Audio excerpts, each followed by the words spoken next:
You're not tired because you lack discipline. You're tired because the system has learned to press exactly the right buttons in your brain, and it does this every day without you realizing it.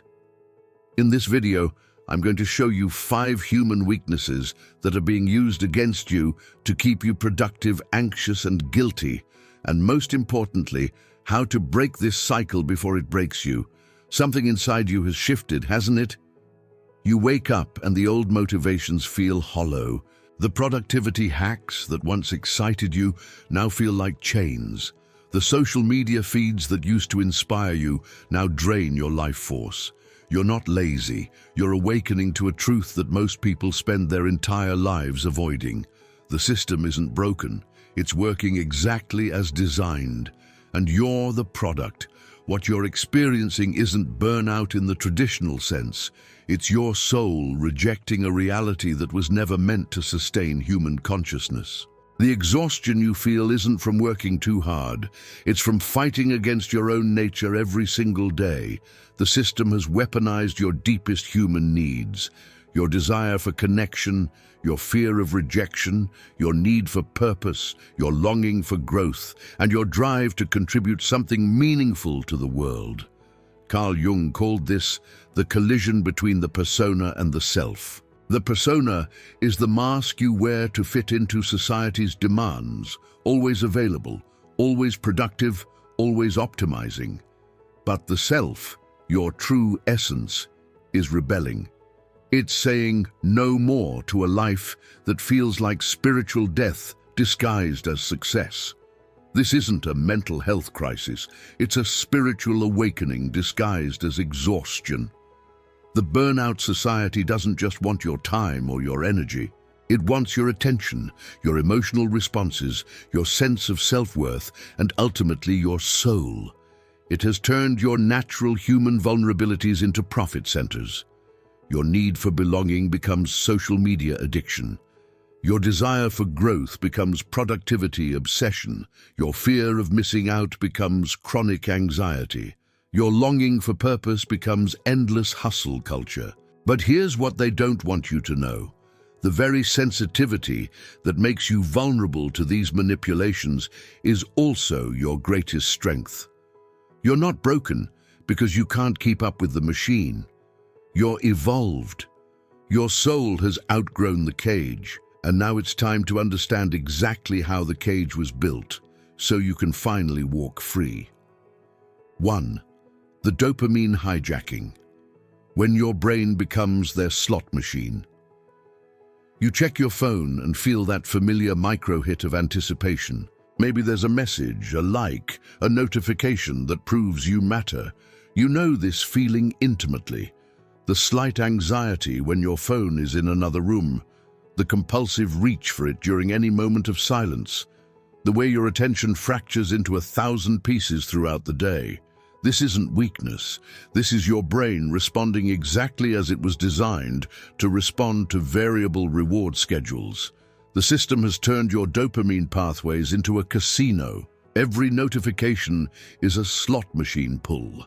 Every social media scroll is a gamble on whether you'll find something that makes you feel seen, valued, or connected. The apps on your phone use the same psychological principles that keep people addicted to gambling, except instead of losing money, you're losing your capacity for deep focus, genuine connection, and inner peace. From a Jungian perspective, this represents the shadow of our natural seeking behavior. Humans are wired to explore, to seek novelty, to hunt for resources and connection, but the digital world has created artificial stimuli that trigger these ancient drives without ever satisfying them. You're hunting for dopamine hits instead of hunting for meaning. You're seeking connection through screens instead of souls. Your unconscious is being manipulated by algorithms that know your psychological patterns better than you do. This is where your spiritual awakening begins. In recognizing that your restlessness isn't a character flaw, it's your soul's intelligence rejecting artificial satisfaction. The anxiety you feel when you're disconnected from your devices isn't withdrawal from something you need. It's your nervous system recalibrating to reality. The boredom you experience without constant stimulation isn't emptiness. It's space for your authentic self to emerge. The path forward requires what Jung called holding the tension of opposites. You must simultaneously acknowledge your biological vulnerability to these systems while reclaiming your power to choose differently. Start by creating sacred spaces of silence, times when you deliberately disconnect not as punishment, but as an act of self-respect. Notice how your mind reaches for stimulation during quiet moments, and instead of judging this impulse, use it as information about how deeply the programming runs. Your recovery isn't about perfect digital detox. It's about developing the consciousness to choose when and how you engage with these systems, rather than being unconsciously driven by them. 2. The productivity trap. When your worth becomes your output. You've built your entire identity around what you produce. Your self-worth rises and falls with your to-do list. You feel guilty when you rest, anxious when you're not optimizing, and empty when you're not achieving. The voice in your head whispers that you're only as valuable as your last accomplishment, your current project, your next goal. This isn't ambition. This is spiritual imprisonment disguised as success. The burnout society has convinced you that your human value is directly proportional to your economic output. You've internalized the machine's logic so completely that you've forgotten you existed before you produced anything, and you'll continue to exist after your productivity ends. You've confused being with doing so thoroughly that when you stop doing, you feel like you're disappearing. Jung understood this as the inflation of the ego through identification with function. When you define yourself entirely through your role, entrepreneur, creator, achiever, you lose touch with the deeper self that exists beyond all roles. Your core wound becomes the belief that love, acceptance, and belonging must be earned through performance. Every moment of rest feels like evidence of your unworthiness. Every period of low productivity becomes a crisis of identity. But here's the spiritual truth they don't want you to discover. Your worth was established before you ever produced anything. Your value isn't earned, it's inherent. The exhaustion you feel isn't from working too hard, it's from carrying the impossible burden of trying to justify your existence through achievement. Your soul is rebelling against a system that treats human beings as human resources. The awakening comes when you realize that your productivity obsession isn't serving you. It's serving a system that profits from your self-exploitation. Begin by practicing what I call worthiness without works, deliberately engaging in activities that have no productive outcome. Sit in nature without taking photos, have conversations without networking, create without sharing, rest without earning it. These aren't lazy behaviors, they're revolutionary acts of self-respect. You're teaching your nervous system that you exist for your own sake, not for what you can produce for others. Your healing begins when you stop trying to justify your existence and start simply inhabiting it. 3. The comparison engine. When everyone else's highlight reel becomes your hell, you scroll through social media and feel that familiar ache in your chest. Everyone else seems to be winning at life while you're struggling just to keep up. Their relationships look perfect.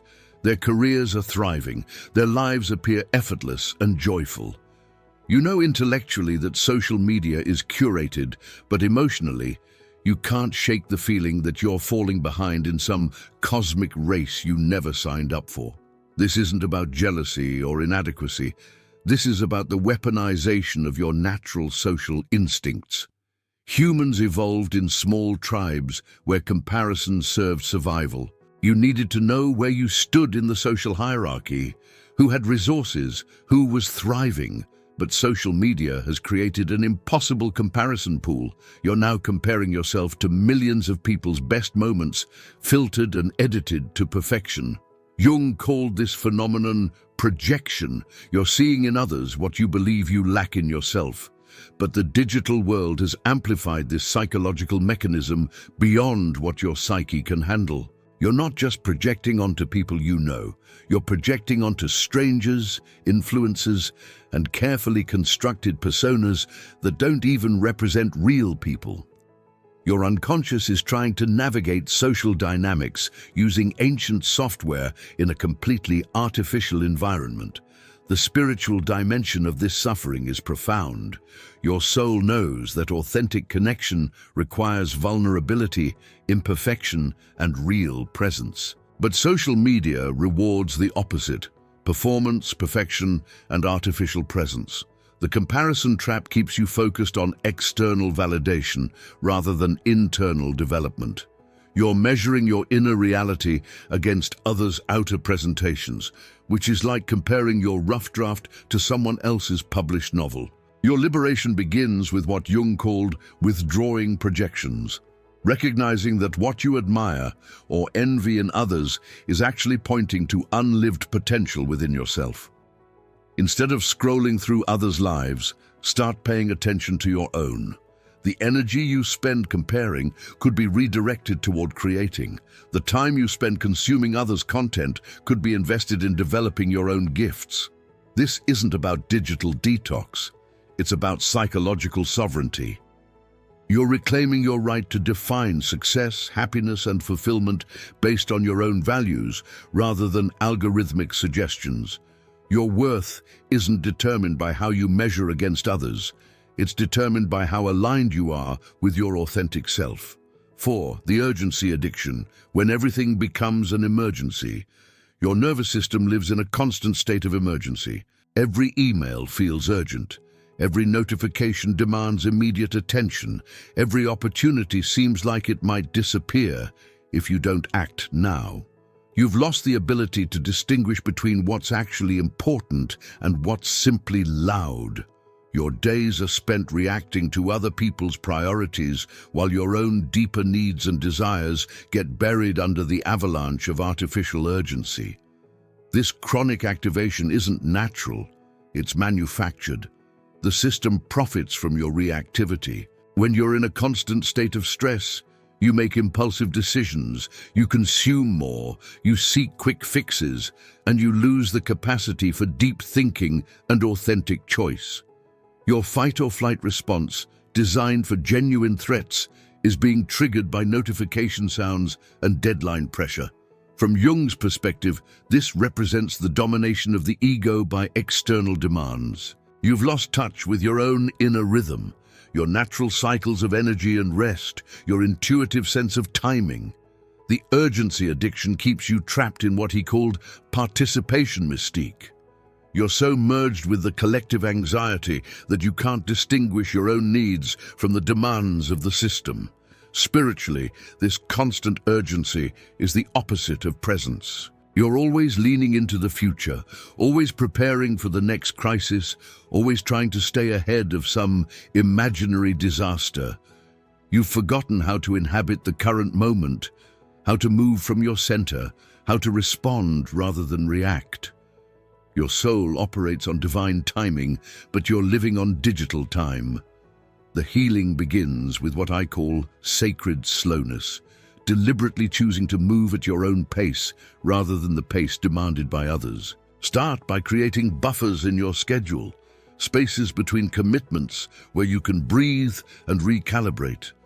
Practice the radical act of not responding immediately to non-emergency communications. Learn to ask yourself, is this actually urgent, or does it just feel urgent because someone else wants it to be? Your nervous system needs to remember that most things can wait, that your worth isn't determined by your response time, and that true effectiveness comes from conscious choice rather than reactive speed.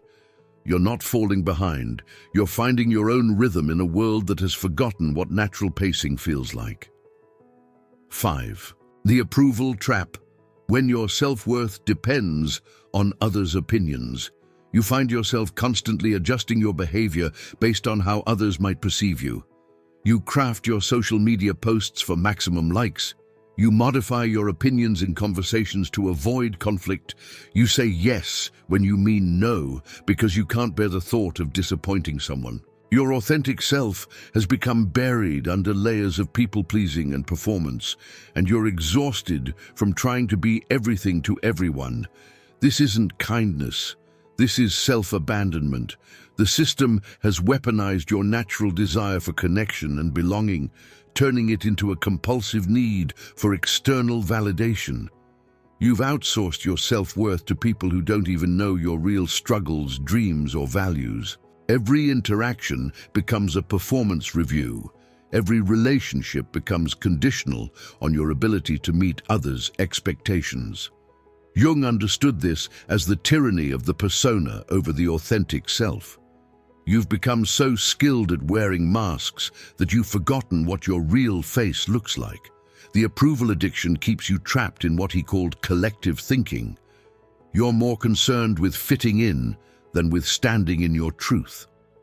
Your core wound tells you that love must be earned through compliance, that acceptance requires self-sacrifice, that belonging means betraying your authentic nature. But here's the spiritual truth that will set you free. The approval you're seeking from others can only be given by yourself. No amount of external validation will ever fill the void created by self-rejection. The people whose approval you're desperately seeking are often struggling with their own approval addictions. You're asking wounded people to heal your wounds, unconscious people to validate your consciousness. Your liberation begins with what Jung called individuation, the process of becoming who you actually are rather than who others need you to be.